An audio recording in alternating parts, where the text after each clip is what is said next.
कोलकाता के एक पुराने कॉलेज की लाइब्रेरी हमेशा विद्यार्थियों से भरी रहती थी, लेकिन वहीं एक कोना था जहां आयुष और मेघा की नजरें बार बार टकराती थीं। आयुष एक शांत, गहरे विचारों में डूबा हुआ लड़का था, जिसे किताबों और कविताओं में खो जाना पसंद था। मेघा खुशमिजाज और हंसी खुशी बिखेरने वाली लड़की थी। एक दिन अचानक मेघा की कॉपी नीचे गिर गई। आयुष ने झुककर कॉपी उठाई और उनकी उंगलियां हल्के से छू गईं। उस हल्के से स्पर्श में एक सिहरन थी, एक खामोश इकरार सा। धीरे धीरे बातें शुरू हुई। कैफेटेरिया में साथ कॉफी पीना, क्लास के बाद छोटी छोटी सैरें और सबसे ज्यादा कॉलेज की छत पर शाम के वक्त आसमान देखना। मोहब्बत की पहली रात बरसात का मौसम था। दोनों पेड़ों से घिरे कैंपस गार्डन में भीगते भीगते चल रहे थे।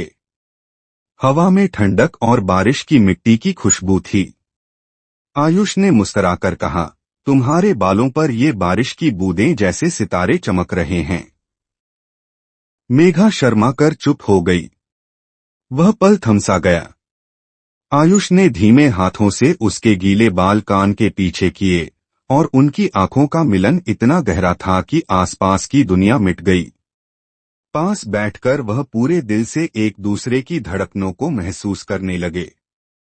मेघा उसके कंधे पर सिर टिकाकर देर तक खामोश रही। उस खामोशी में ही उनकी मोहब्बत की पहली सच्ची गहराई दर्ज हो गई। दर्द की शुरुआत, लेकिन जिंदगी कभी भी आसान नहीं होती।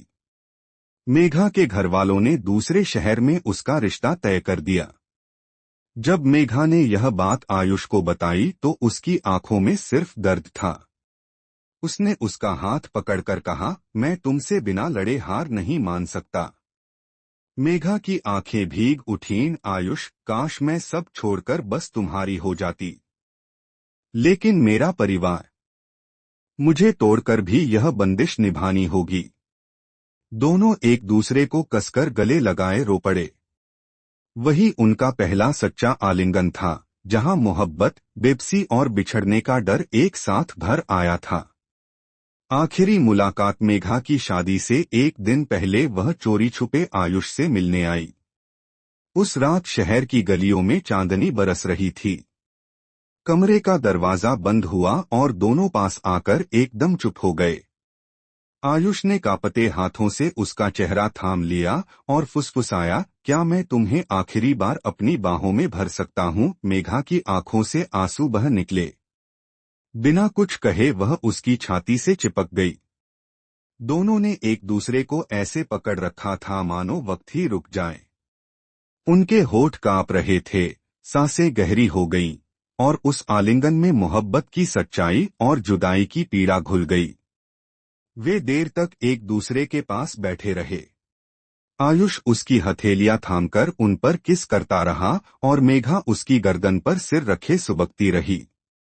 अधूरी मोहब्बत की याद अगले दिन मेघा किसी और की दुल्हन बन गई। लेकिन आयुष की दुनिया उसी रात पर ठहर गई।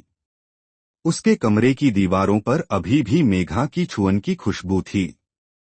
हर खामोश शाम वह खिड़की से आसमान देखता और फुसफुसाकर वही बोलता, कभी अगर जन्नत में मिलोगी तो वहां कोई जुदाई नहीं होगी।